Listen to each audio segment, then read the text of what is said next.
Bien, tal como fue anunciado, recibimos al coronel retirado Rivera L., quien estuvo al frente de la denominada caja militar, vamos a simplificar así para que se sepa de lo que estamos hablando, en un tema que es difícil de abordar porque tiene muchos tecnicismos, muchas cuestiones de manejo interno, de cómo es la carrera militar. Vamos a intentar hacerlo obviamente accesible a toda la población y que todos podamos entender de qué se habla cuando estamos hablando de reformar eventualmente el sistema de jubilaciones a nivel castrense, pero lo cierto es que el gobierno aduce, y atención a esto, el gobierno aduce, porque sé que es una visión que no es compartida desde todos los ámbitos, que hay que desembolsar 400 millones de dólares de asistencia a la caja militar. Esto es algo así como el 0,8% del PBI de nuestro país, y en ese marco es que se quiere, por lo menos, ir recortando progresivamente esa asistencia. Rivera, ¿cómo le va? Buenos días, gracias por venir. Muy buenos días, muchas gracias por la invitación y permitirnos este espacio para hablar de este tema. Bueno, es un asunto, para partir de una base común, a ustedes, por lo menos en lo que se va sabiendo acerca de la instrumentación de este nuevo impuesto para las jubilaciones militares, que se dice que va a ser un impuesto progresivo, de alguna manera similar al IAS, y la eventual reforma del sistema jubilatorio de los militares, como primer titular les provoca preocupación. Sin dudas que nos genera una gran preocupación, tanto a nivel de los retirados y pensionistas, como también al nivel del personal en actividad.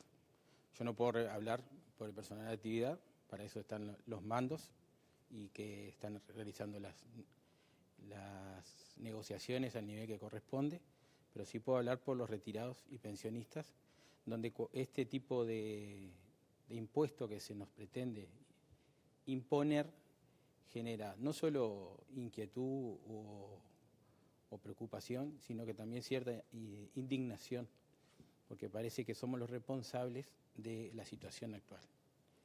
A ver, usted no puede hablar por los efectivos en actividad, pero le consta que existe preocupación e indignación.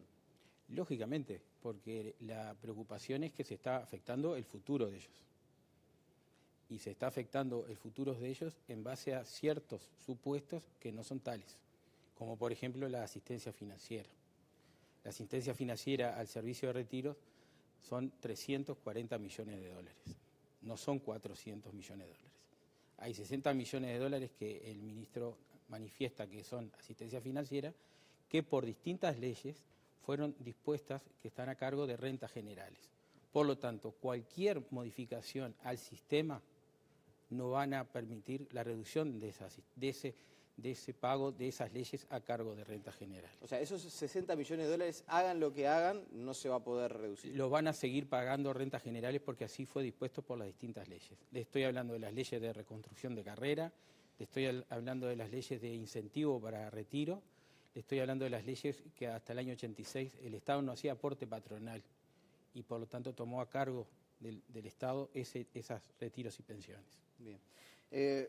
Yo tuve acceso a información de la que está manejando el Poder Ejecutivo, que se está manejando a nivel del Frente Amplio sobre este asunto en particular. Hay como un diagnóstico que está hecho a nivel de gobierno sobre la situación de la caja militar, y hubo algunos asuntos, y que se me perdone que le diga caja militar, pero es el término más accesible para toda la ciudadanía. Hay algunos asuntos que el gobierno detalla y dice, por ejemplo, las condiciones de retiro y de acceso a las prestaciones específicas que goza el personal militar y sus familiares difieren significativamente de las vigentes para el resto del sistema de seguridad. Y entre ellas, de seguridad social, y entre ellas se nombra algunas. Por ejemplo, que el personal militar se retira con el 100% del salario del mes anterior al pase en retiro. Es decir, el monto jubilatorio que cobra un militar es el mismo, el 100% de que percibía el último mes que estuvo en actividad. Dicen en el gobierno que es un periodo de referencia muy poco representativo de la remuneración por la cual se aportó, en particular en carreras donde pueden darse ascenso en los tramos finales de la carrera militar. ¿No tiene cierta lógica esto de decir, bueno, si uno estuvo aportando a lo largo de toda su vida, que cobre el 100% del último salario que recibió, que generalmente es el más grande? Bueno, es cierto en parte, pero no es cierto que todos cobran el 100%. La ley 16.333 del año 1992, o sea que estamos hablando en plena democracia, determinó que las tasas de reemplazo sean, el tiempo mínimo para retiro son 20 años. Cuando se retira con 20 años, se va con las 20-30, el 80% de las 20-30 partes. Para darle un ejemplo, un soldado que cobra 15.000 pesos, se va con los 2 tercios, serían 10.000 pesos. El 80% de esos 2 tercios se va con 8.000 pesos. Pero además se le descuenta el Monte Pío, porque ya que él estuvo solamente aportando por 20 años, y nuestro sistema establece que se deben aportar 36 años reales como mínimo, si continúa aportando como retirado 16 años, lo que le lleva a cobrar menos de 7.000 pesos. Ese es un hecho real y es de hoy. Entonces, no es cierto que se van con el 100%. ¿Qué porcentaje de los jubilados militares no se retiran con el 100% de sus haberes? Más del 50% no se retira con el 100% de sus haberes. Se van con retiro voluntario y no se van con el 100% de sus haberes. O sea, le digo, entre 20 y 25 años, el 80% de las 20-30 partes. Entre 25 y 30, el 90%. Y a partir de los 30 años sí se va con el 100%. O sea que usted no solo tiene que tener 30 años de servicios para poder cobrar, tiene que tener 30 años de servicio para poder seguir con el 100% de su salario. Para quienes no conocemos demasiado de lleno, desde adentro, el mundo de las carreras militares, para brindar 30 años de servicio seguramente la carrera fue en ascenso. Normalmente, normalmente sí, normalmente se genera una perspectiva de ascenso. Nosotros quien más carrera hace es quien más lejos llega. ¿Esto es así? Bueno, sí, nosotros tenemos, tenemos personal subalterno que ingresa como soldado y puede llegar a suboficial mayor. Y después tenemos la carrera de personal superior, que son los oficiales que inician sus actividades en las escuelas de formación y terminan en la jerarquía de general o comandante jefe o de coronel. O sea, también puede, o sea, no todos llegan a coronel, eso es otro mito o totalmente información incorrecta. No todo el personal superior llega a la jerarquía de coronel. O sea, no son ni el 100% ni son el 20%. Me parece importante hacer estas salvedades porque, entre otras cosas, también información que se maneja en ámbitos del gobierno, dicen, bueno, nosotros lo que queremos reformar es ciertos privilegios que tienen las jubilaciones castrenses más altas. Reconocen, digo, no hay que ser demasiado erudito para darse cuenta que los salarios militares, sobre todo a nivel del personal subalterno, son los más bajos de la administración pública, son los empleados públicos que menos cobran y obviamente los que menos jubilaciones reciben. Entonces, en ese ámbito parecería, o por lo menos la información que se maneja, es que la reforma, el proyecto de reforma está apuntada a las jubilaciones castrenses más altas. Hay otro tema que también es cuestionado por parte a nivel del Poder Ejecutivo, y corríjame si me equivoco, es el tema de las comparativas. Las comparativas, para quienes no manejamos de lleno el asunto, es algo así como que uno se jubila con determinado nivel, pero se le sube la jubilación para equipararla con el grado máximo de la misma jerarquía. Es decir, yo soy coronel y me tengo que jubilar, hay algunos ejemplos, incluso se manejan en este documento, que me debería jubilar con 78.000 pesos por comparativa, es decir, para alcanzar el escalafón máximo que cobra un retirado en actividad con mi misma jerarquía, cobran 110.000. Son diferencias considerables. ¿Por qué existen las comparativas y cómo es el sistema? Sí, permítame aclararle 2 puntos que quedaron de la pregunta anterior. Primero, se habló de los familiares que tienen privilegios. El régimen de los pensionistas es similar al régimen general. Las pensionistas cobran el 66% del haber de retiro de su generante. O sea, no tiene ninguna diferencia con el régimen general. Al contrario, tenemos limitaciones. Por ejemplo, serias limitaciones o discrepancias con el régimen general. Los viudos nuestros, por ejemplo, no tienen derecho a cobrar pensión. Sí los concubinos, pero no los viudos, por la legislación actual. Y ese es un tema que debe ser actualizado. Ese es un punto que había quedado. Referente a las jubilaciones de privilegio, como usted dice, o la comparativa. Vamos a hablar por partes. ¿Cómo es el sistema de la comparativa? La comparativa fue establecida en el año 1994, por efecto del impacto de la reforma de la Constitución que estableció el aumento de las jubilaciones y retiros por índice medio de salario. ¿Qué determinó eso? Determinó en su momento que una persona pasando a retiro, en poco tiempo, dada la diferencia entre los aumentos en actividad, como usted mencionaba bien, nuestra masa salarial es la más baja de la Administración Central, y los aumentos por índice medio de salario en como retirados, determinaba que hubiera un incentivo para pasar a retiro, porque ya que retirado en pocos años ganaba más que el personal en actividad.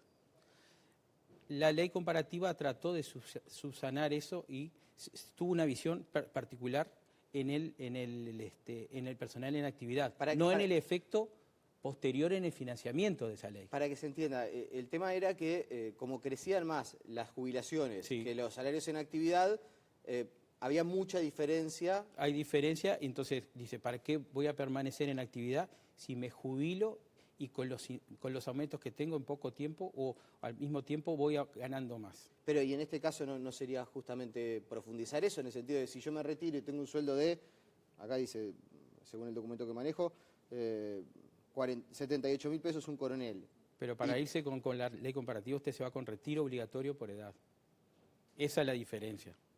Tiene que tener más de 25 años de servicios, cuando 20 años es pero se va con retiro obligatorio por edad. O sea, usted pasa vendría a ser un retiro forzoso. Usted pasa a un desempleo forzoso, porque usted llega al límite de edad en su jerarquía y se tiene que retirar. Entonces, las comparativas es para aquellos que llegan al límite de su actividad. Con ciertas condiciones.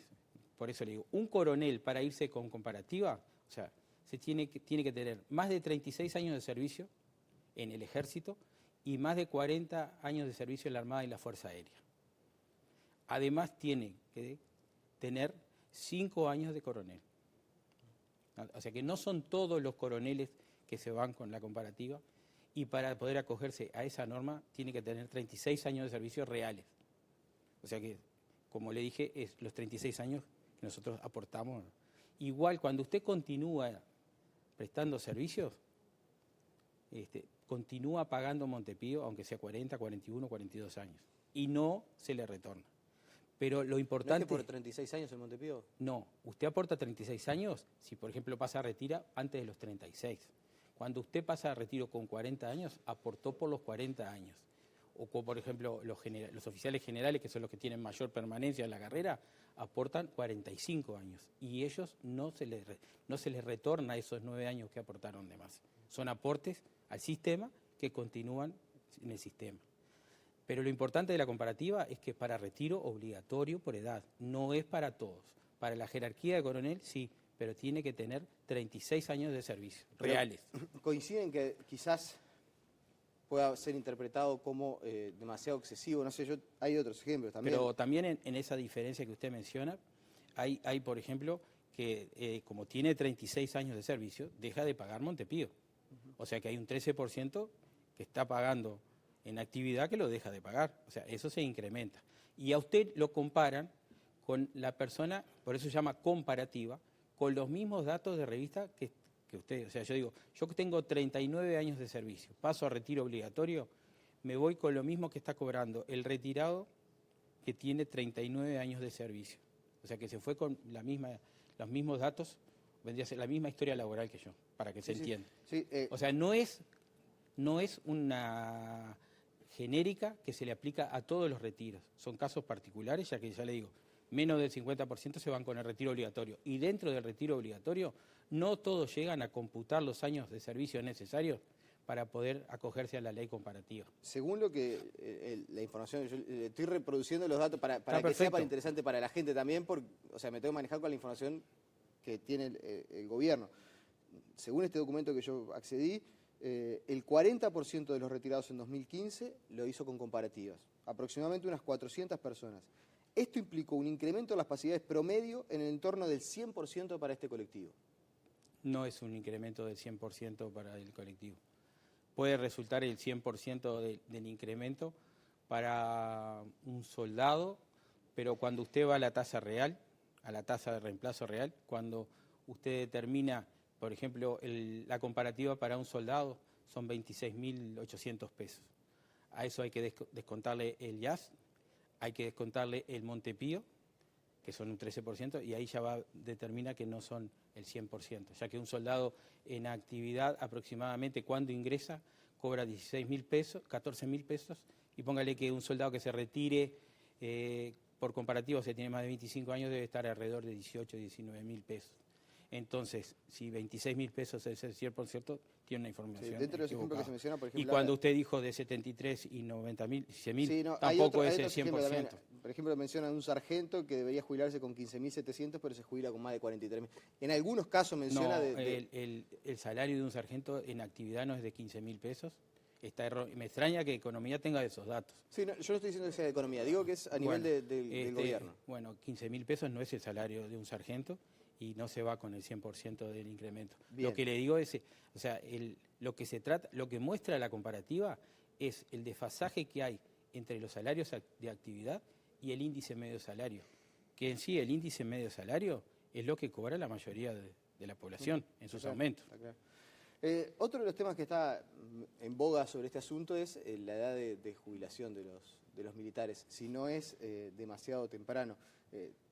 Se dice que hoy se retiran en promedio con 49 años y que hay quienes sostienen que estas edades de jubilación o de retiro están planteadas en una hipótesis de guerra y que el Uruguay hace tiempo que no atraviesa una circunstancia de estas características. ¿Es un tema a discutir el tema de la edad de retiro de los militares en Uruguay? Sí, es un tema a discutir. Creo que hay estándares internacionales para que tenga un ejemplo. Naciones Unidas establece que a las misiones de paz, los expertos de misión, o sea, estamos hablando del personal superior, no puede superar los 55 años. Ese es un estándar. Usted me puede decir que el ambiente operacional de una misión de paz no es el mismo que vivimos aquí. Es cierto, no es el mismo. Pero las Fuerzas Armadas tienen que estar en condiciones para enfrentar sus misiones principales. Y esa es la misión principal. Pero permítame algo sobre el diagnóstico. Para tener un diagnóstico acertado tenemos que ser rigurosos en la información, serios en el manejo de la información y honestos. Y muchas veces se maneja información tergiversada. Como ¿Hay por deshonestidad? ejemplo, yo creo que no se maneja, en algunos casos, cuando usted reitera una información que no es cierta, es deshonesto intelectualmente. Por ejemplo, en el caso de que no pagamos IAS. O sea, eso es totalmente incierto. Los retiros y pensiones pagan IAS acorde a sus ingresos, igual que el resto de las pasividades. Los militares en actividad pagan IRPF, igual que el resto de las actividades. Entonces, si queremos encontrar las reales causas de desfinanciamiento o de la necesidad de asistencia financiera de la caja del servicio de retiro, debemos buscar las reales causas, que son, el primer caso, es la disminución de los efectivos reales que ha determinado una relación de activo-pasivo de 1 a 2. Hoy tenemos un activo y 2 pasivos. Eso en ningún sistema lo hace sostenible. Evidentemente que esa variable no parece que se vaya a modificar. También tenemos una segunda variable que es el promedio de la masa salarial, usted lo mencionó. La masa salarial es más baja. Entonces, esa segunda variable tampoco parece que a corto plazo se vaya a modificar. Y hay un tema tocando esta variable. En el año pasado, cuando se manejó la ley de presupuesto, el Ministerio de Economía manejaba que para dar el aumento que se dio de soldado a cabo de primera, que fue entre 800 y 1.500 pesos, había que reducir 1.500 vacantes. En ningún momento se manejó el efecto de esa reducción de 1.500 vacantes en el financiamiento del servicio de retiro. Entonces, el año pasado había que bajar determinada cantidad de aportantes al servicio de retiro sin medir las consecuencias sobre el sistema. O sea que hay deshonestidad intelectual y falta de previsión. O incoherencia. Y el sistema no puede ser manejado con falta, o sea, sin una visión integral. Desde el ingreso, entonces usted cuando toca vacantes está tocando financiamiento del sistema. ¿Y la incoherencia se da también al momento de reformar la carrera militar? Por ejemplo, los años que se prestan como general y pase a retiro. Cuando usted hablaba de las edades de retiro, en el año 2013 el Parlamento votó una ley que disminuyó la permanencia en el grado de los oficiales generales. Entonces, hoy el Ministerio de Economía demuestra, o el proyecto demuestra cierta preocupación por la edad de retiro que se retiran los militares. Pero hace 2 años se modificó la Ley Orgánica de las Fuerzas Armadas y se redujo la cantidad de años que están los oficiales generales de 8 años a 6. O sea que se van a retirar más jóvenes. Entonces no hay una coherencia en el manejo del tema. Por eso yo le digo, el diagnóstico tiene que ser serio, coherente y honesto. Es importante que ustedes estén hablando, que sientan que hay deshonestidad, cuanto menos deshonestidad intelectual.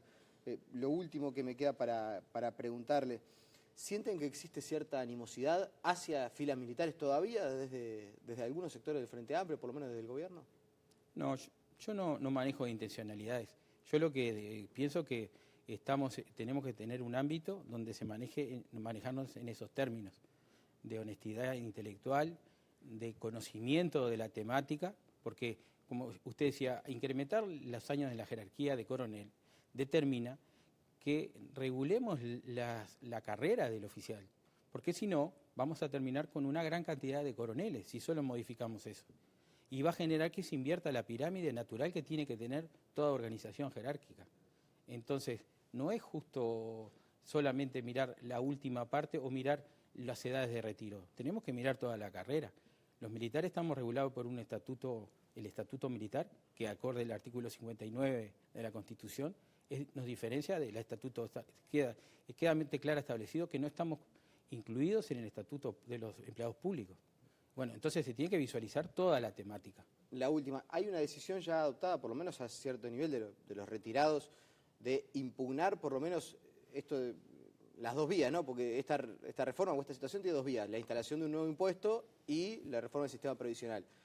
Cuando se instale el nuevo impuesto, ¿están decididos a impugnarlo ante la justicia? Tenemos que analizar el texto y en cómo está redactado el impuesto y qué tipo de prestación determina y a quién y cómo. En base a eso y al asesoramiento legal correspondiente determinaremos las acciones que tomemos. Pero no descartamos ningún tipo de Pero todo hace prever que sí se vayan a presentar. Bueno, parece como que estaríamos generando un nuevo impuesto por lo mismo, o sea, por la pasividad. Y recuerde que hay gente que va a estar pagando IAS, va a estar pagando Montepío, porque no llegó, y también se le puede llegar a incluir este tercer impuesto. En este caso parece una triple imposición por el mismo hecho generador. Y acá hay un tema también que no es menor. Primero, la caja militar, como se quiere llamar, no es una entelequia, son personas, son mujeres y hombres que prestaron servicio en las Fuerzas Armadas, son los familiares, por ejemplo, la viuda del soldado Peña que falleció en el Congo es una pensionista del servicio de retiro y sus 5 hijos. O sea, estamos hablando de personas y personas que hicieron sus aportes y realizaron su trabajo. Entonces, no es justo tratarlos como los responsables de un sistema que usted lo pudimos conversar, demuestra ciertas incoherencias. No es justo que se le haga responsable a ellos de ese tema. Rivera, le agradecemos su presencia esta mañana en Quinta y lo Mediodía. ¿Por qué no volveremos a conversar cuando este proyecto esté más avanzado y seguramente haya alguna resolución al respecto? Le agradezco mucho su atención y le agradezco mucho su preocupación por el tema. La pausa y seguimos con muchas más noticias.